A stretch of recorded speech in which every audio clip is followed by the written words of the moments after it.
Bapak Ibu, ya Tuhan Yesus memberkati kita semua.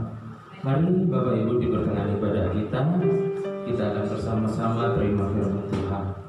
Firman Tuhan berbicara kepada kita tentang tertanam di tanah yang tepat, tertanam di tanah yang benar.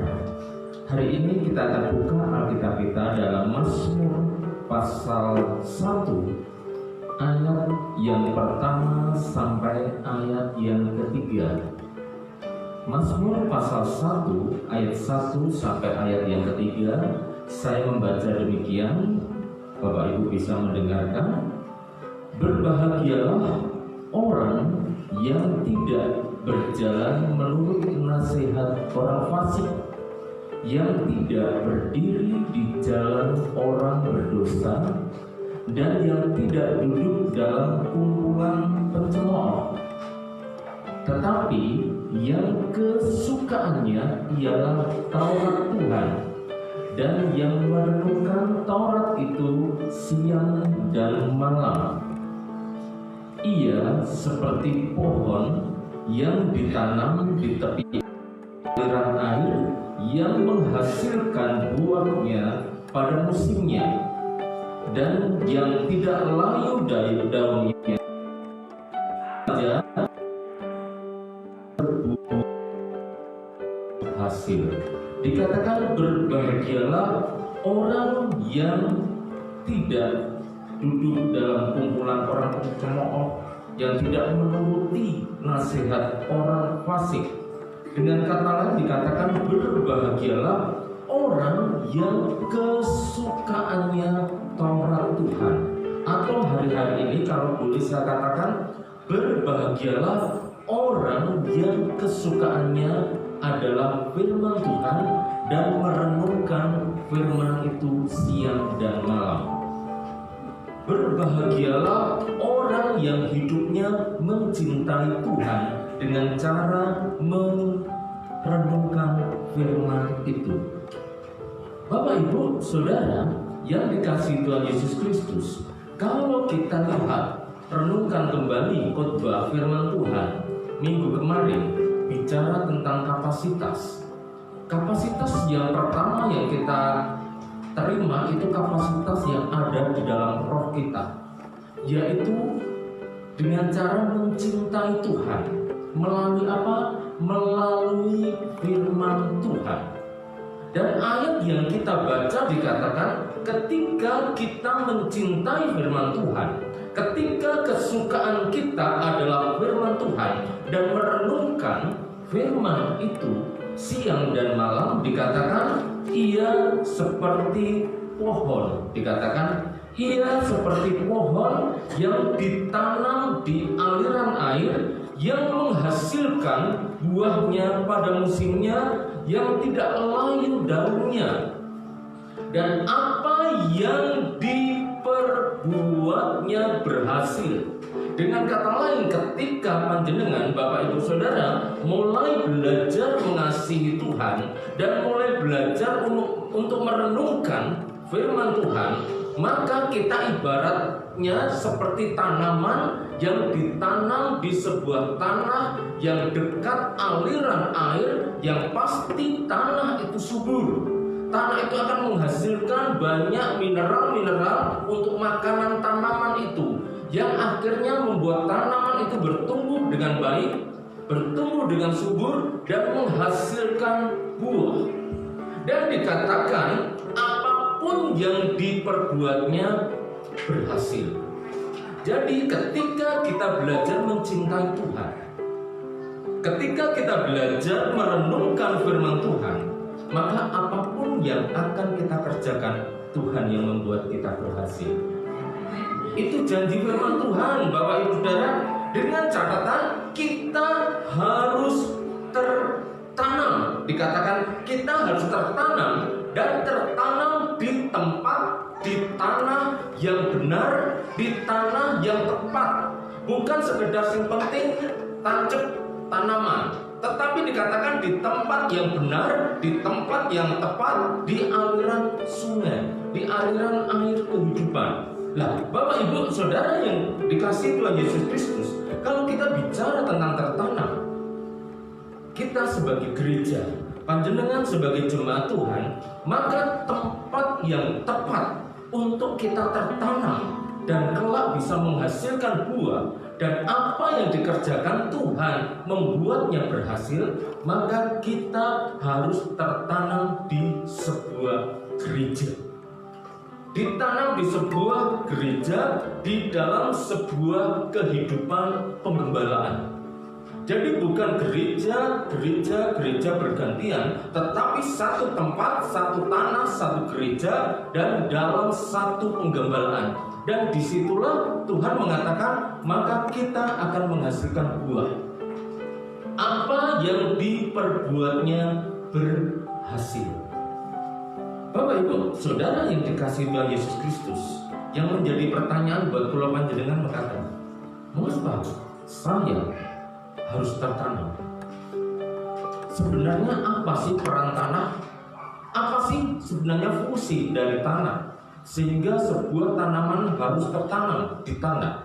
Saya ingin katakan firman Tuhan buat kita bersama-sama Bapak Ibu Saudara, untuk kita mengerti bahwa pentingnya hidup kita tertanam itu dengan tujuan agar Tuhan mengerjakan pekerjaan-pekerjaan baik di dalam hidup kita, dan Tuhan membuat hidup kita berhasil.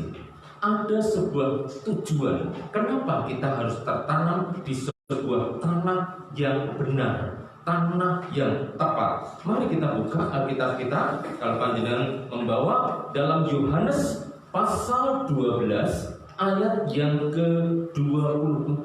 Di situ saya membaca demikian, aku berkata kepadamu, sesungguhnya jikalau biji gandum tidak jatuh ke dalam tanah dan mati, maka ia tetap satu biji saja.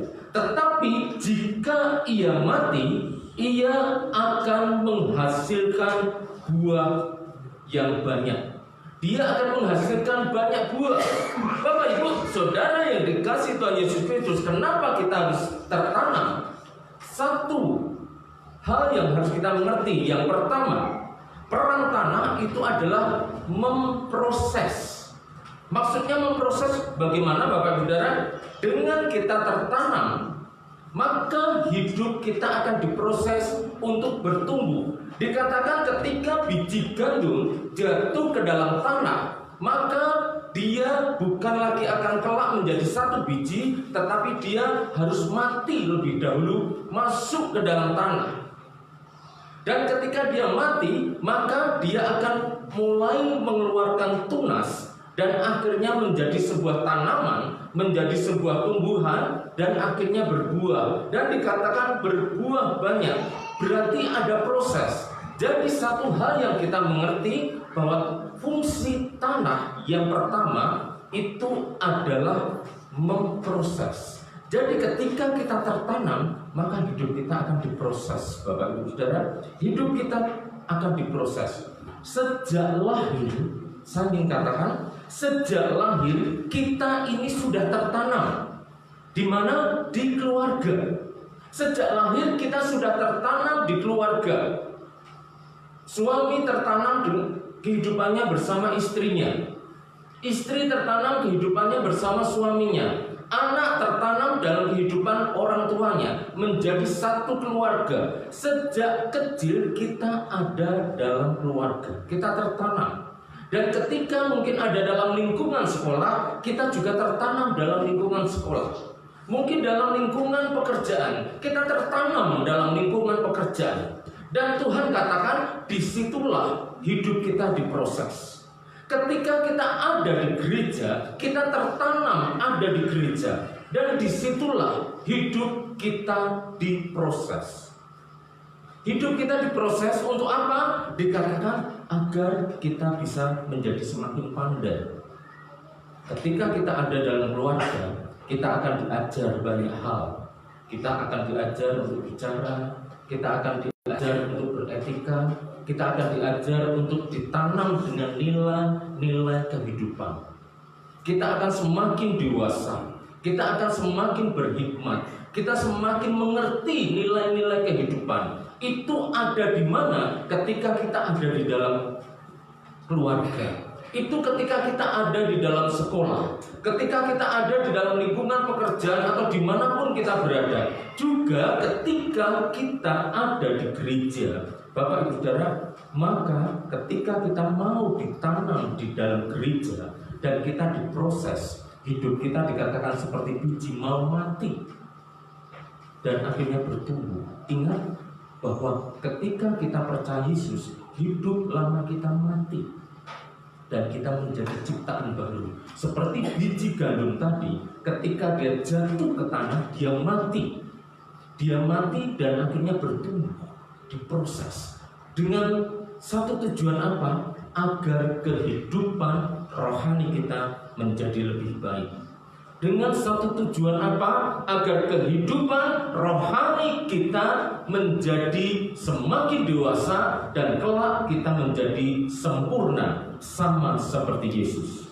Itu tujuan kita diproses. Dan itu fungsi tanah yang pertama, yaitu memproses hidup kita. Yang kedua, Bapak Ibu Saudara, yang kedua kita akan membaca Matius pasal 13 ayat 4. Panjenengan bisa melihat di atas. Kedua, yaitu tanah itu melindungi. Saya baca, pada waktu ia menabur, sebagian benih itu jatuh di pinggir jalan. Lalu datanglah burung dan memakannya sampai habis. Kenapa? Biji itu dimakan oleh burung.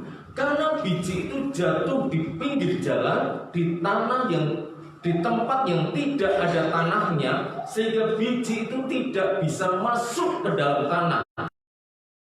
Perlindungan sama sekali.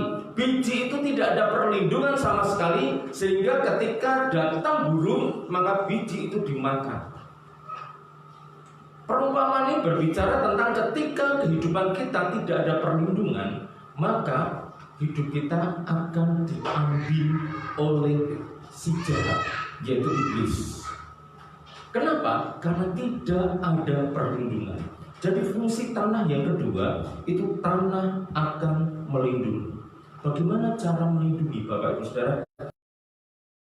Dengan sebuah peraturan-peraturan, dengan sebuah aturan-aturan yang dilakukan. Satu contoh misalnya, ketika kita berkendaraan di jalan besar, di situ ada begitu banyak rambu-rambu di jalan. Di situ kita bisa melihat ada beberapa tempat itu daerah polisi berjaga-jaga. Tujuannya apa?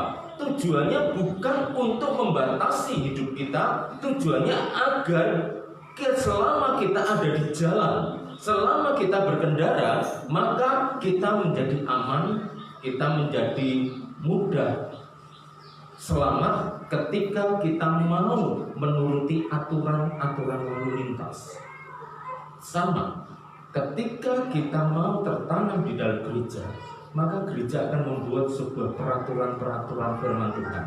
Ada firman Tuhan yang harus kita mengerti, ada firman Tuhan yang harus kita jalankan, ada firman Tuhan yang harus kita lakukan. Untuk apa? Untuk kita bukan dibatasi hidup kita, agar hidup kita terlindungi. Bapak Ibu Saudara, hidup kita terlindungi.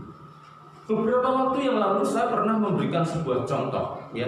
Ketika ada seorang pasien datang ke seorang dokter, dan ketika dokter itu mengatakan, ibu atau bapak, sekarang setelah saya periksa boleh pulang ke rumah, mau pengen makan silahkan. Pada keluarganya, nanti pasien ini kalau pengen minta apa saja kasih aja. Kalau pengen piknik, pengen pergi kemana atau pengen makan enak apa saja, turuti saja. Bapak Ibu Saudara yang dikasihi Tuhan Yesus Kristus, apa artinya kalau dokter mengatakan seperti itu?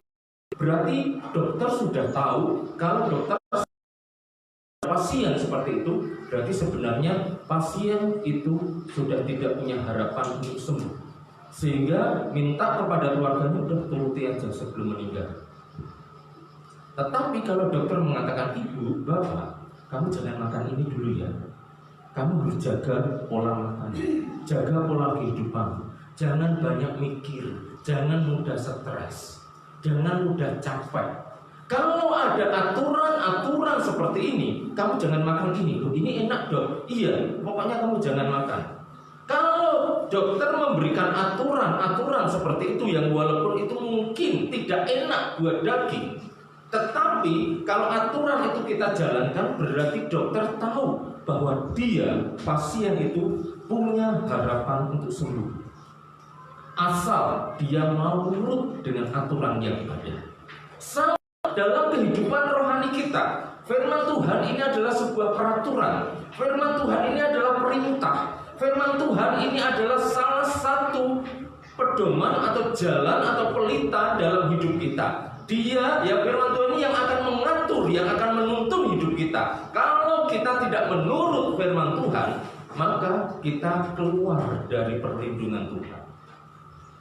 Kita keluar dari perlindungan Tuhan. Nah, dengan peraturan-peraturan yang ada, maka itu yang membuat hidup kita aman, terlindungi sampai akhir.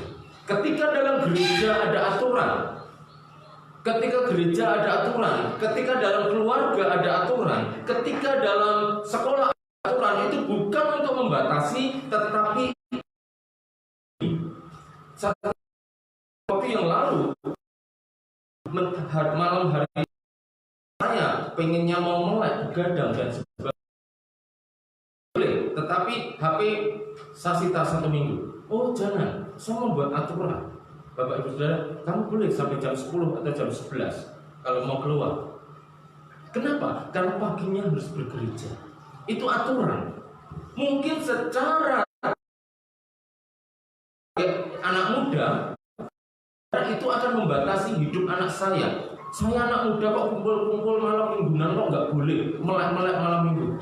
Tetapi ketika dalam keluarga saya punya aturan seperti itu bukan untuk membatasi anak saya, tetapi untuk melindungi anak saya sehingga ketika paginya hari Minggu, ketika bergereja, beribadah, maka hidupnya itu tetap sehat dan tidak mudah tidur dalam Tuhan ketika beribadah. Kenapa? Karena sudah mempersiapkan tubuh.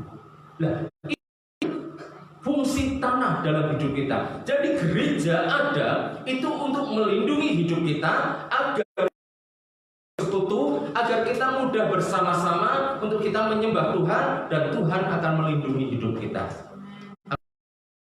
Yang ketiga, kita lihat yang ketiga, tanah itu memberi air. Ayat pasal 14 ayat yang ke-8. Mulai ayat 7 lebih dahulu. Coba mundur ayat 7, 8 dan 9. Bisa? Ya, ayat 7. Karena bagi pohon masih ada harapan apabila ditebang. Ia bertunas kembali dan tunas bertumbuh. Dia dan tunasnya tidak berhenti, dikatakan. Bila dikatakan apabila akarnya menjadi tua di dalam tanah dan tunggulnya mati di dalam debu. Terus ayat 9. Maka bersemilah ia setelah diciumnya air dan ranting seperti semai. Ketika bonggol pohon yang sudah tua mati di dalam tanah, tanaman itu tidak akan di dalam tanah itu kena air. Ujung-ujung akar itu akhirnya menjadi hidup karena ada makanan, dan itu yang membuat akhirnya muncul tunas kembali. Berarti dari kisah tadi Bapak Saudara, tanah itu ternyata memberi air. Tanah itu memberi makanan. Tanah akan memastikan kita mendapat makanan yang baik. Bapak Ibu Saudara, saya ingin katakan, dalam keluarga panjenengan Di keluarga panjenengan itulah panjenengan akan mendapatkan sebagai anak-anak mendapatkan makanan yang baik, makanan yang sehat. Jauh lebih sehat daripada makanan jajanan yang ada di luar. Betul Bapak Ibu? Ya, itu pasti. Di sekolah dia akan mendapatkan pelajaran, ya, pelajaran dan nilai-nilai kehidupan, bukan hanya kognitif, tetapi afektif. Nilai-nilai kehidupan itu yang jauh lebih baik kalau dibanding dengan sekolah secara sendiri, pribadi.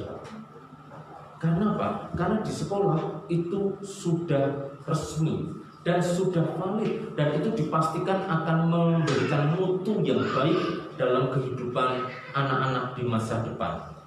Gereja, Bapak Saudara, memastikan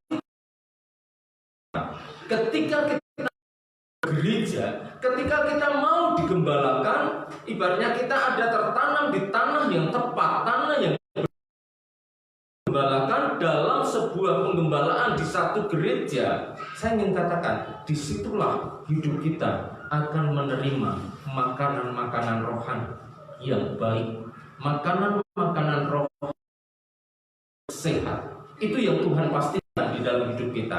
Seperti Tunggul tadi, kelihatannya mati, kelihatannya sudah tidak punya harapan, tetapi tersenggol air, dia menjadi hidup. Begitu kita melihat orang-orang yang tidak punya pengharapan, orang-orang yang putus asa, orang-orang yang hidupnya hancur, tetapi ketika dia mau diproses, ketika dia mau dilindungi, dan ketika dia mau diberi makan dalam sebuah ibadah di gereja dengan firman Tuhan, maka yang hidupnya sebelumnya tanpa harapan, tanpa masa depan, dia memiliki kekuatan untuk bangkit. Dia memiliki kekuatan untuk berdiri, dan dia memiliki kekuatan untuk melangkah, dan disitulah dia akan menjadi pemenang. Kenapa? Karena dia menerima makanan rohani yang dia dapatkan dengan pasti, dengan benar dalam sebuah ibadah di gereja. Jadi Bapak Ibu Saudara, jangan tinggalkan ibadah penggembalaan, karena rohani kita pasti akan miskin, rohani kita pasti akan lapar. Tetapi ketika kita ada, maka rohani kita akan terus makanan, seperti perut jasmani kita rohani kita juga kita beri makan. Di mana?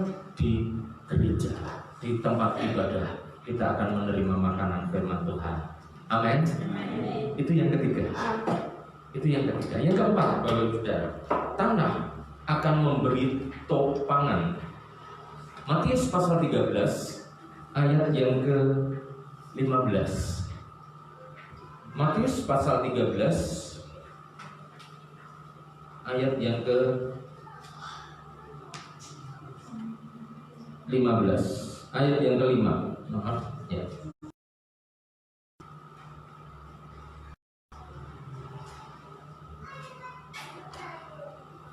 Saya baca demikian. Sebagian jatuh di tanah yang berbatu-batu. Sebagian jatuh di tanah yang berbatu-batu, yang tidak banyak tanahnya. Lalu benih itu pun segera tumbuh karena tanahnya tipis. Ayat 6 saya baca. Tetapi sesudah matahari terbit, layulah dia dan menjadi kering karena tidak berakar. Ada sebagian benih yang jatuh di tanah berbatu-batu, yang mana tanahnya itu hanya tipis, kecil. Memang benih itu bertumbuh, tetapi dikatakan dia tidak sehat, dia tidak kuat, karena akarnya tidak tercap dalam tanah, karena tanahnya hanya kecil, sedikit, karena begitu banyak batu-batuan. Sehingga ketika ada tantangan, matahari muncul, maka dia menjadi layu dan mati. Kenapa Bapak Ibu Saudara? Karena tanaman tadi tidak ada topangan. Topangan dari apa? Dari tanah. Jadi fungsi tanah yang keempat, itu tanah memberi topangan di dalam hidup kita. Firman Tuhan berkata, Ketika kita tertanam di tanah yang tepat, maka apapun yang diperbuatnya akan berhasil. Tuhan akan membuatnya berhasil. Tanah yang tepat itu bukan tanah yang berbatu-batu, karena tidak ada landasannya sama sekali. Tanah yang tepat adalah tanah yang subur. Tanah yang tipis itu membuat rohani kita tidak tumbuh maksimal, dan kita tidak bisa menancapkan akarnya dengan kuat. Bagaimana caranya Bapak Ibu Saudara? Ketika pulau panjenengan ada di dalam gereja dan memastikan hidup pulau panjenengan itu tertanam bukan di tanah yang berbatu-batu, tetapi tertanam di tanah yang tepat, tanah yang subur, dan akar kita ini benar-benar masuk ke dalam sehingga bisa berbuah hidup kita. Bagaimana caranya Bapak Ibu Saudara? Ingat, kita harus masuk ke dalam. Maksudnya apa Bapak Ibu Saudara? Maksudnya demikian. Tanah akan memberikan satu tempat, tanah akan memberikan satu ruangan, tanah akan memberikan satu kesempatan buat akar itu terus semakin ke dalam, semakin ke dalam, semakin ke dalam. Kalau kita tanam pohon, maka akar itu akan mencari cara untuk terus semakin meluas, semakin ke dalam, semakin ke dalam di dalam tanah. Dan tanah akan menyediakan tempat, ruangan yang sebesar-besarnya agar akar itu bisa mencari makanan sebanyak-banyaknya di dalam tanah. Nah, kalau dalam gereja, ruangan apa yang membuat hidup kita ini bisa bertumbuh, hidup kita bisa berbuah? Ruangan apa kalau gereja ini sebagai tanah? Kesempatan apa yang membuat hidup kita ini bisa berbuah? Saya ingin katakan kepada kita Bapak Saudara, kekristenan itu bukan hanya sekedar duduk mendengarkan firman Tuhan, kolektor, doa, terima berkat, pulang. Tetapi kekristenan itu adalah hidup yang melayani. Jadi bukan untuk dilayani, tetapi melayani. Yesus datang bukan untuk dilayani, tetapi melayani. Tuhan mau memiliki gereja yang mau melayani dan tidak untuk dilayani. Dan itu adalah tanggung jawab, itu adalah tugas, dan itu adalah apa Bapak Saudara? Kesempatan, ruangan yang diberikan oleh gereja untuk kita bertumbuh. Jadi Bapak Saudara, kalau panjenengan sebagai anak-anak remaja, pra-remaja, ketika gereja memberikan kesempatan kepada panjenengan untuk berbakti, beribadah, jangan menghindar. Ketika ada, ini baru ibadahnya baru pra-remaja. Ketika nanti ada ibadah remaja, pemuda, dan mulai ketika melihat kesetiaan, di situ gereja akan memberikan tugas, tanggung jawab. Berarti panjenengan itu akan punya kesempatan, anak-anak muda, untuk bertumbuh rohaninya, punya kesempatan untuk bertumbuh. Ibu-ibu, bapak-bapak, jangan berpikir saya sudah berumur, saya sudah tidak pantas lagi melayani. Jangan. Ketika kita mengambil kesempatan untuk melayani, maka itu kesempatan bagi hidup kita. Akar rohani kita semakin dalam tertancap di dalam tanah, sehingga hidup kita akan semakin kuat. Hidup kita akan semakin luar berbuah, dan apa yang dikerjakan Tuhan akan membuatnya berhasil. Jadi siapapun panjenengan jangan berpikir saya masih kecil, yang anak-anak. Ketika sudah pemuda, saya sudah terlalu besar buat remaja. Ketika yang sudah bapak-bapak atau ibu-ibu, saya sudah merasa tua untuk melayani. Kapan kita mau bertumbuh? Kapan kita mau dewasa? Kapan kita mau berbuah? Kapan kita mau bisa menyenangkan Tuhan? Kapan Tuhan akan membela hidup kita dan membuat hidup kita berhasil? Kalau dia punya kesempatan untuk mengambil tugas tanggung jawab itu yang membuat hidup kita menjadi dewasa. Jadi Ayo, sebagai jemaat Tuhan, Bapak Ibu Saudara, kita bangkit bersama-sama. Yang anak-anak, yang remaja, yang pemuda, jangan berpikir, saya terlalu gede, saya gak sedih dengan Bapak Ibu Saudara, sudah merasa besar dengan adik-adiknya ketika berbakti remaja pemuda. Padahal itu adalah kesempatan untuk memberi contoh kepada adik-adik, kesempatan untuk memberi teladan,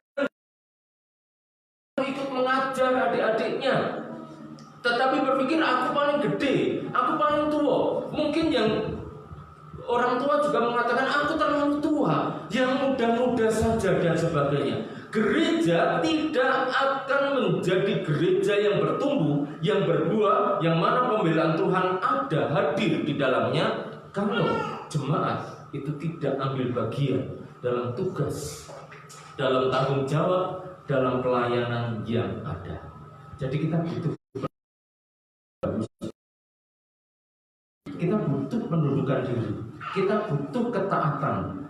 Jangan kita hidup dengan cara. Ingat, ketika kita menjadi biji, maka kita ini hidup dengan cara kita sendiri. Tetapi ketika kita mau jatuh ke dalam tanah dan masuk ke dalam tanah memang tidak enak. Tetapi itu proses membuat kita menjadi besar. Dan itu butuh ketaatan kita, butuh penundukan diri kita, dan itu butuh satu konsekuensi dari hidup kita adalah berkristenan. Jadi lakukan dan buktikan firman Tuhan. Karena kalau kita percaya firman Tuhan itu ya dan amin, firman Tuhan tidak pernah berdusta, maka kita harus berani melakukan, harus berani membuktikan. Itu yang harus kita lakukan. Jadi katakan saya percaya firman Tuhan, melakukan, tetapi tidak mau membuktikan, sama saja hidup kita nol. Ayo Bapak Ibu Saudara, kita bersama-sama bertumbuh. Amin. Kita sudah sama-sama tertanam di tanah yang tepat, dalam rumah tangga panjenengan, keluarga panjenengan. Ketika yang sekolah tertanam di sekolah, yang bekerja tertanam dalam lingkungan pekerjaan. Sebagai jemaat kita tertanam di gereja, dan ambil kesempatan itu, karena gereja itu memproses hidup kita untuk kita menjadi semakin baik. Gereja akan melindungi kita dengan firman Tuhan sehingga kita tidak diambil oleh iblis hidup kita. Gereja akan memberi kepastian makanan-makanan rohani dalam hidup kita. Dan gereja akan memberi topangan hidup kita untuk kita kuat dan kita bertahan sampai mengeluarkan buah dan buah yang kita hasilkan. Amin. Yesus memberkati. Kita datang kepada Tuhan. Haleluya. Pemain musik, silakan.